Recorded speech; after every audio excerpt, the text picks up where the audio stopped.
Hey everybody, it's Christina from Redefine Creative, and I am showing you right here a layout that I was sent as part of the telephone hop.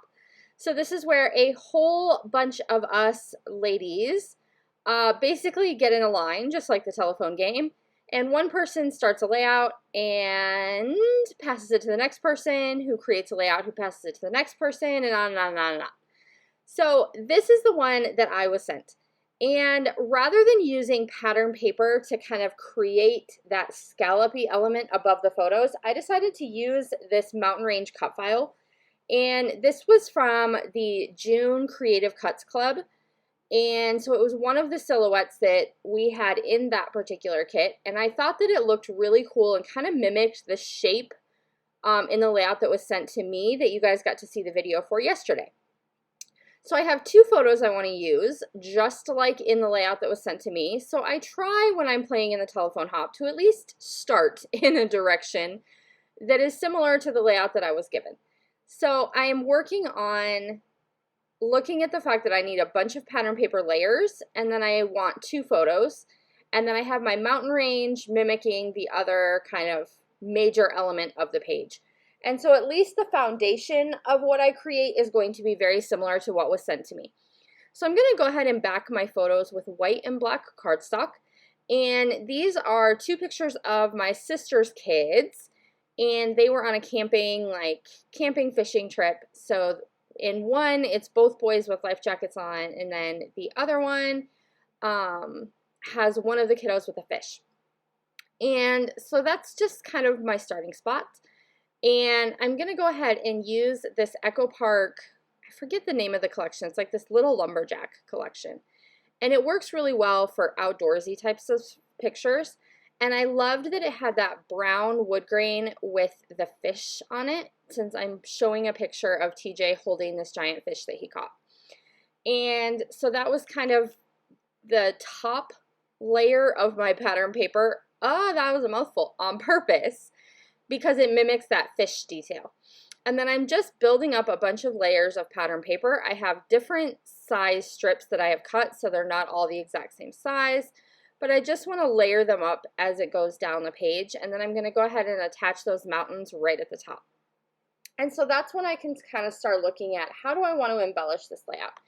And I have the ephemera and the sticker sheet from this little lumberjack collection. And I decided I needed to do some black inking around the outside edge of the layout just to kind of give it that like finishing touch.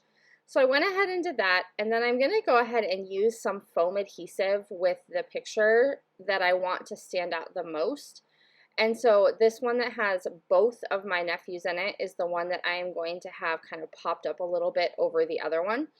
And I'm just nestling everything in so that you can still see all those pattern paper layers.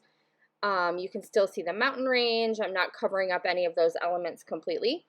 And then I had this foam word from Coco Vanilla Studio that says stories.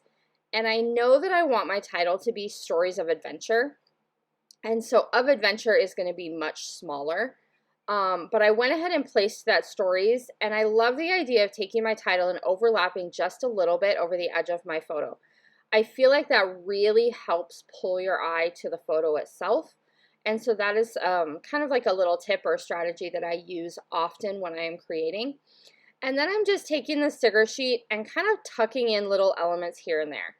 So I have the little camp, I have some little banners that I'm placing, some little leaves.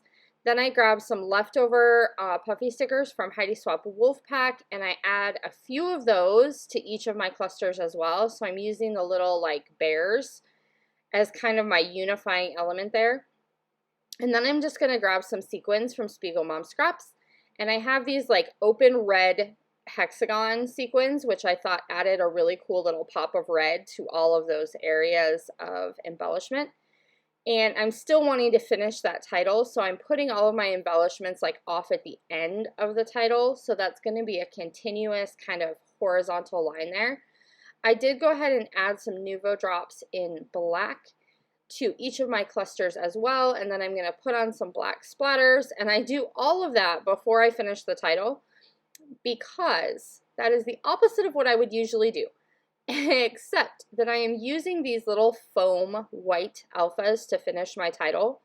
And I know myself, between the Nuvo drops and the black splatters, I would have totally gotten gunk all over those letters. Like, who's with me when you put stuff on and then all of a sudden your splatters go crazy and they're all over the place? That's me. So I know this about myself, and I wanted my letters to actually stay white in this particular layout. So I went ahead and added those as a last element, which is a little bit risky because it increases my chances exponentially of smearing all of my splatters and all of my Nuvo drops. Because if you guys know me, you know that I am very impatient with mixed media.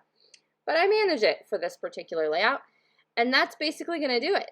So I hope you enjoyed seeing my take on the telephone hop for the inspiring influencers, and my friend Dorothy will be back tomorrow for her take on my layout, and I can't wait to see what she makes. Talk to everybody soon. Bye, guys!